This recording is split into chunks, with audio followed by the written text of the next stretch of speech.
It didn't start with a system error or a warning bell, but with Mark's confident mouse click and the presentation I'd spent 3 months preparing vanished before my eyes. 18 minutes later, the CEO called him into a closed conference room. When that door shut, I knew this would be the moment everything I'd quietly prepared would deliver justice.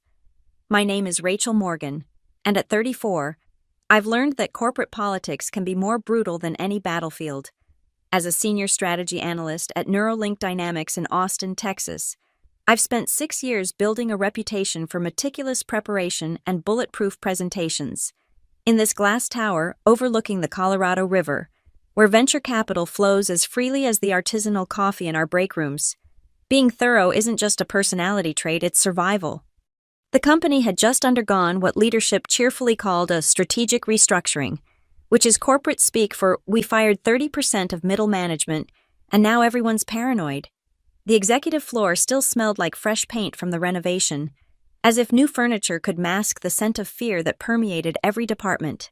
Survivors of the purge walked the halls with forced smiles and updated resumes hidden in their laptop bags. That's when Mark Dalton arrived. Mark came to us from a failed startup, one of those disruptive companies that burned through $20 million in funding before realizing their revolutionary app was just Uber for dog walkers. At 45, with prematurely gray hair, he wore like a badge of Silicon Valley honor. Mark had perfected the art of failing upward. His LinkedIn profile read like a monument to corporate buzzwords: change agent, digital transformation leader, innovation catalyst. From day one, Mark made it clear he intended to shake things up. He scheduled 7 a.m. meetings he called Sunrise Syncs and ended every conversation with phrases like, "Let's accelerate this," or "We need to move at the speed of trust." He had this habit of dismissing any process that predated his arrival as legacy thinking, as if the company's decade of success was just waiting for him to finally fix it.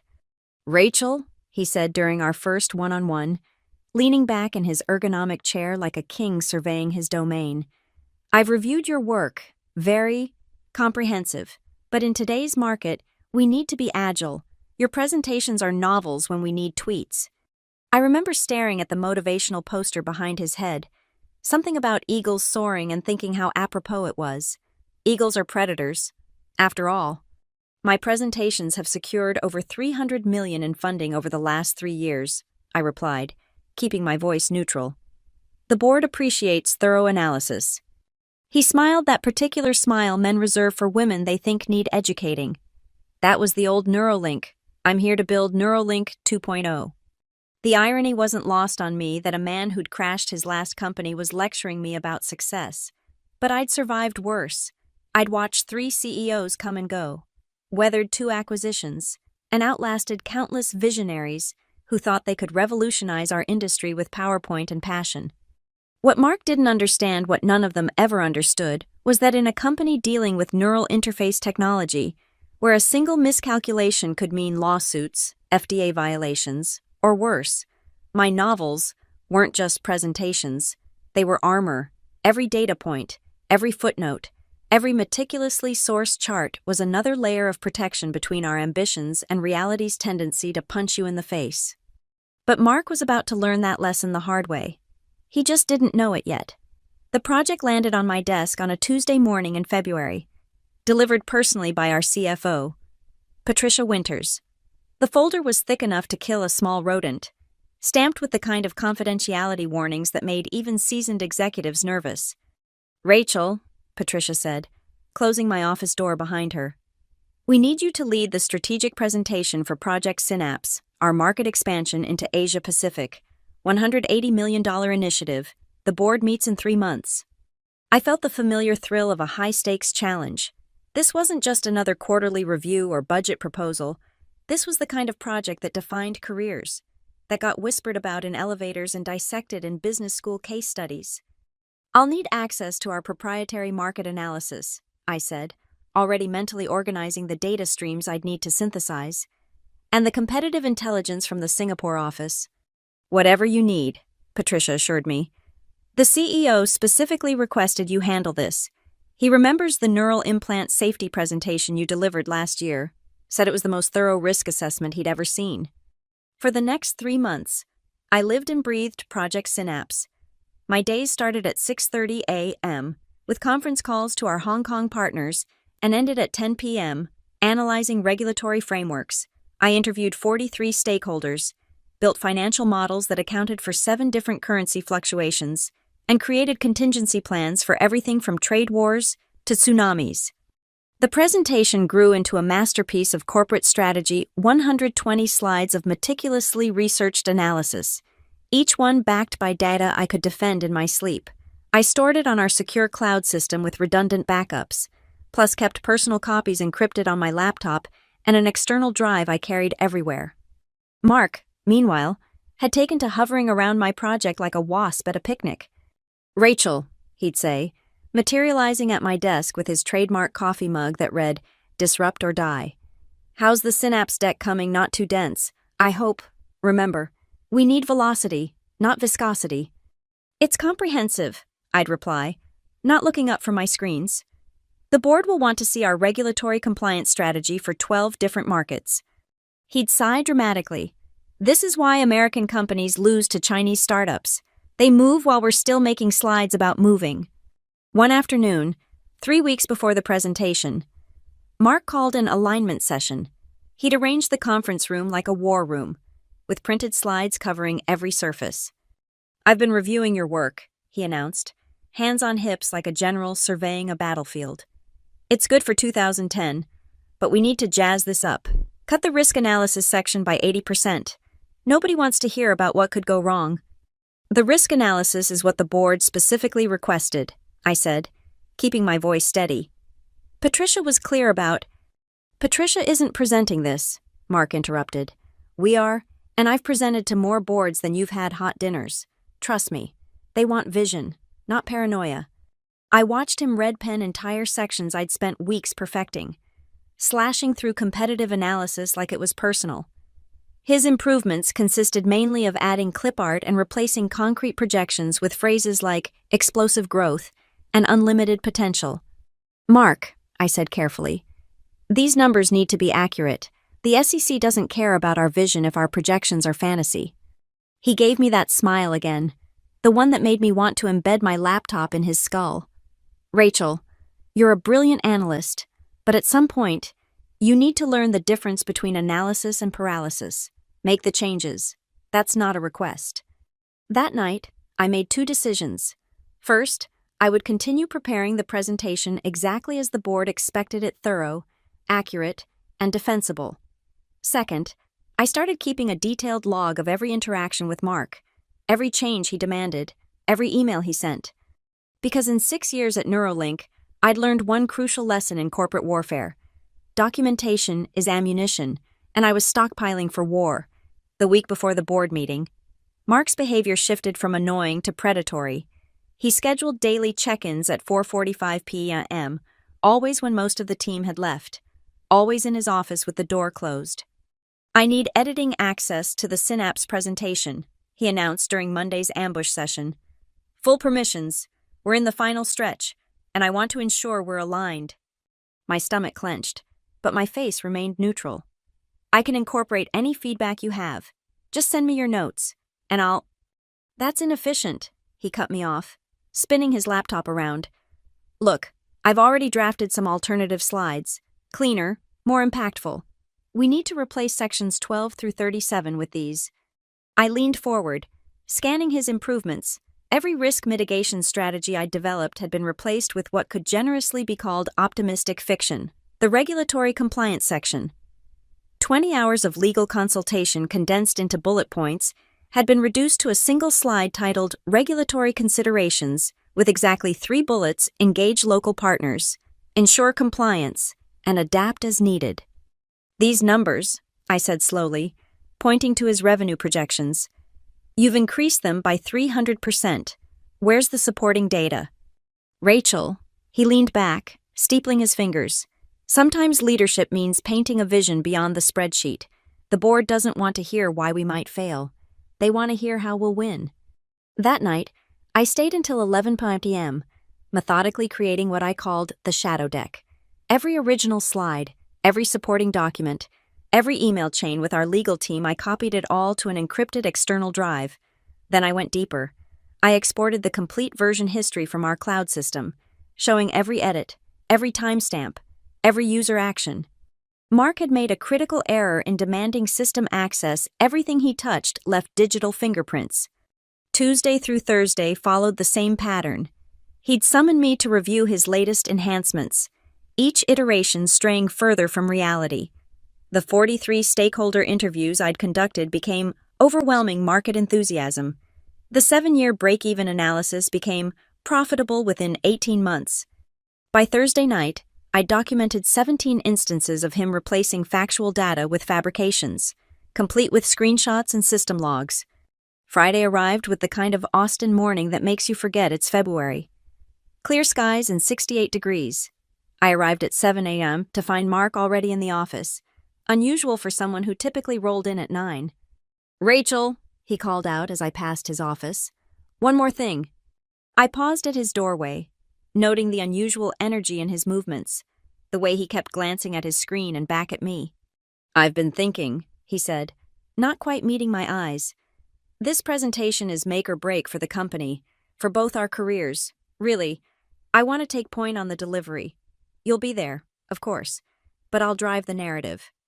The CEO specifically asked. "The CEO asked for results," Mark interrupted. "And I've been brought in to deliver them. Don't worry, you'll get full credit for the analytical work, but the vision, the story that needs a senior voice." I nodded slowly. "I understand. I'll make sure you have everything you need." His relief was palpable. "Excellent. Send me the final files by end of day. All of them. I want to review everything over the weekend." That afternoon, I created 2 final versions. One, the complete original presentation with all supporting data, I encrypted and stored on my personal drive, my home computer, and a cloud backup accessible only through my personal email.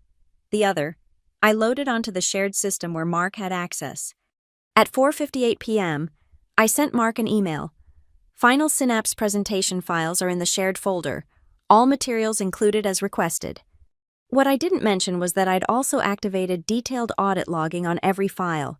If he so much as opened a document, I'd know when, for how long, and exactly what changes he made. That weekend, while Mark thought he was secretly optimizing our presentation, I was at home, calmly preparing for war. I printed hard copies of every crucial slide, every supporting document, every email that proved the original work was mine and factually accurate. Because I knew Mark, I'd worked with his type before. He wasn't just planning to take credit, he was planning to take control. And when someone like Mark takes control, the first thing they do is eliminate evidence of what came before.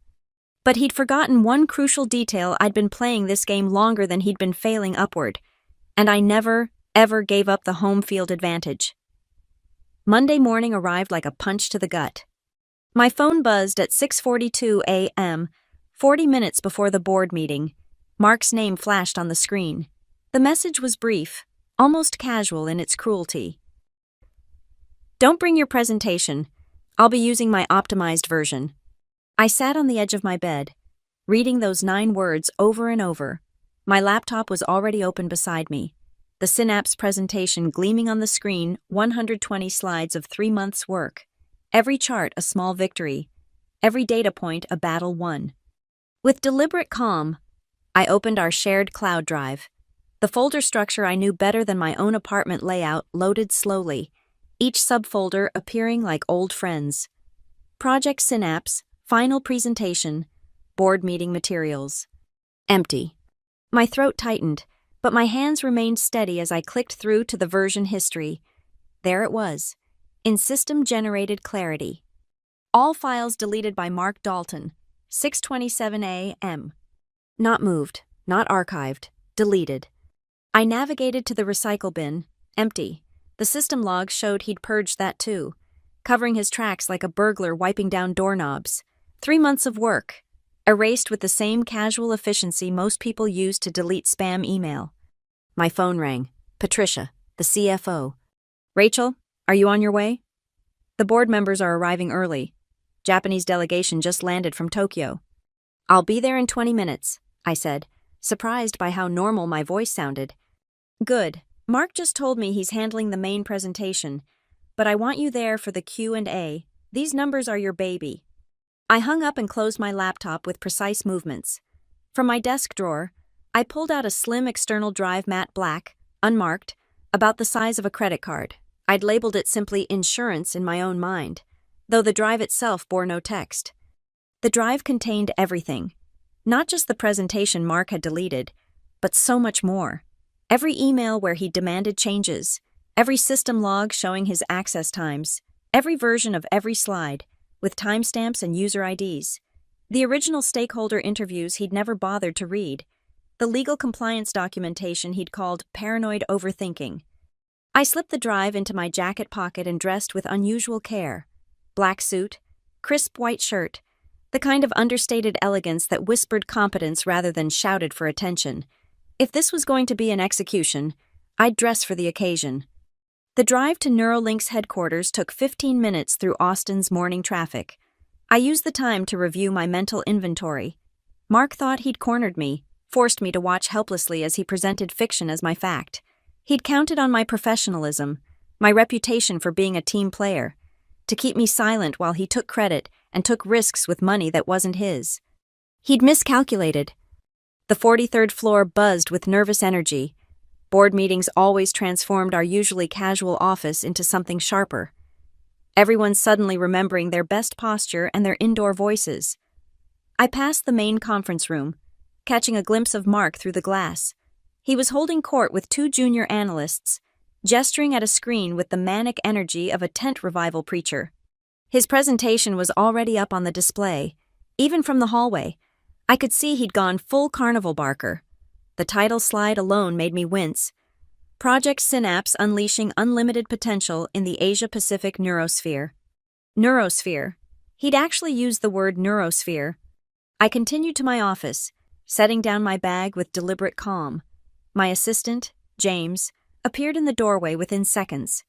Jesus, Rachel, did you see what Mark sent out this morning? He held up his phone, showing an email time-stamped 7:15 a.m. He told the entire leadership team that there were last-minute optimizations to the Synapse deck and that he'd be presenting the enhanced version. What the hell happened to your presentation? Technical difficulties, I said smoothly, pulling out my laptop. James, do me a favor. Make sure the conference room tech is working properly, especially the screen sharing capabilities. We wouldn't want any connection issues during such an important meeting. He gave me a long look, reading something in my expression. Consider it done. Anything else? Just make sure my laptop can connect if needed. For the Q&A, of course. James smiled slowly. Of course, for the Q&A. As he left, I opened my laptop and logged into my personal cloud storage. Fingers moving with practiced precision. Everything was there, exactly as I'd preserved it. I glanced at the clock, 7:41 a.m., 19 minutes until showtime. Mark had deleted my work and stolen my moment, planning to serve the board a cocktail of lies with my name as the garnish. But he'd forgotten the first rule of corporate warfare: never leave your enemy alive and armed. And I was very much both. The boardroom at 8 a.m. was corporate theater at its finest. 12 board members arranged around the obsidian conference table, like judges at a tribunal, each worth more than some small nation's GDP. CEO Richard Blackstone sat at the head, his expression unreadable behind wire-rimmed glasses. To his right, Patricia Winters reviewed papers with surgical focus. The Japanese delegation occupied the left side, led by Yamamoto-san, whose fond grandfather's smile had bankrupted 3 competitors. I took my seat along the wall with the other non-presenting executives, positioning myself with a clear view of both Mark and the screen. My laptop bag rested at my feet, the external drive burning like a coal in my pocket. Mark strutted in at 8:02, designer suit trying too hard, wheeling in a cart of printed handouts that nobody had asked for. Good morning, everyone. Ready to unlock the future. A few polite nods. Richard checked his watch. Today, Mark began, clicking his presenter remote with flourish. We're not just talking about expansion, we're talking about revolution, transformation, a paradigm shift in how Neuralink approaches the Asia-Pacific neurosphere. I made a small note in my portfolio. 1 minute in, and he'd already used 3 buzzwords and a made-up term. The first 10 slides were pure theater stock photos of Asian skylines at sunset, meaningless quotes about innovation, charts that showed arrows pointing up without any actual data. Mark paced the room like a motivational speaker, his voice rising and falling in practiced rhythms. "Our projections show," he announced, clicking to a revenue chart that made my stomach turn. 400% growth in year 1. Conservative estimates. Richard leaned forward. "Conservative based on what data?" "Market enthusiasm," Mark replied without missing a beat. "Our preliminary discussions indicate unprecedented demand."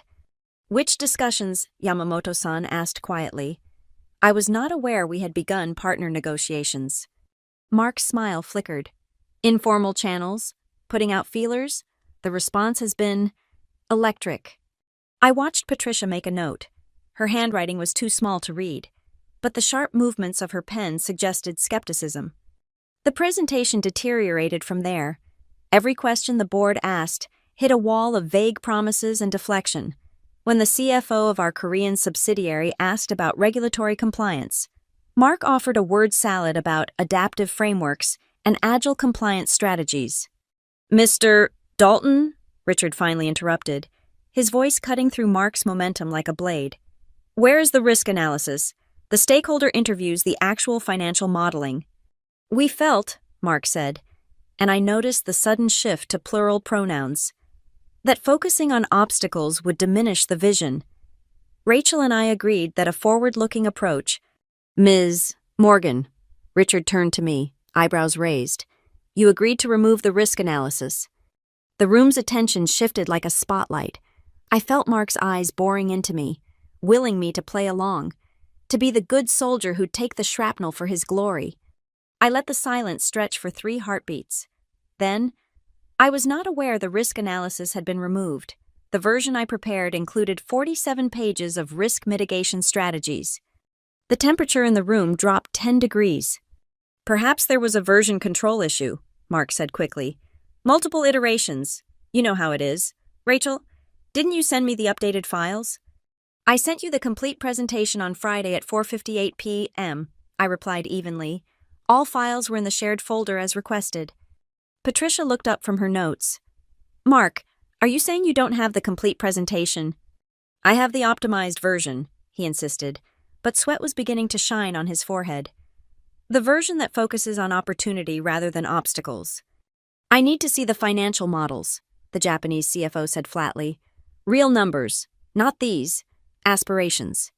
Mark clicked frantically through his slides, looking for something concrete to anchor his sinking ship. Each slide seemed more desperate than the last pie charts without labels. Growth curves that defied mathematics. Bullet points that promised everything and explained nothing. "The models are being refined," he stammered, "but the trajectory is clear." "Mr. Dalton?" Richard's voice could have frozen flame. "Do you or do you not have actual financial projections based on verifiable data?" The silence that followed was beautiful in its completeness. Mark stood at the front of the room, remote in hand, mouth opening and closing like a landed fish. His carefully constructed kingdom of buzzwords and bluster was crumbling, and everyone could see the empty foundation beneath. "Perhaps," Yamamoto-san suggested gently, "we should review the original analysis Ms. Morgan mentioned." All eyes turned to me again. I kept my expression neutral, professional, but inside, the coal in my pocket had become a sun. "I believe I can help with that," I said. The CFO's request hung in the air like a challenge. I stood slowly, smoothing my jacket, each movement deliberate and calm. Mark's face had gone from flushed to pale, his eyes tracking me like a cornered animal watching a predator. "I have the complete presentation," I said, my voice carrying clearly across the room, "including all financial models, risk assessments, and stakeholder interviews, if the board would like to review it." Richard nodded once. "Please." I retrieved my laptop from my bag, feeling the weight of every eye in the room. James had done his job perfectly, the screen-sharing connection established instantly, my desktop appearing on the main display with crisp clarity. "Before we begin," I said, turning to face the board. I should note that this version includes all original data and analysis. Nothing has been optimized. Patricia's lips twitched in what might have been a smile. I opened my presentation.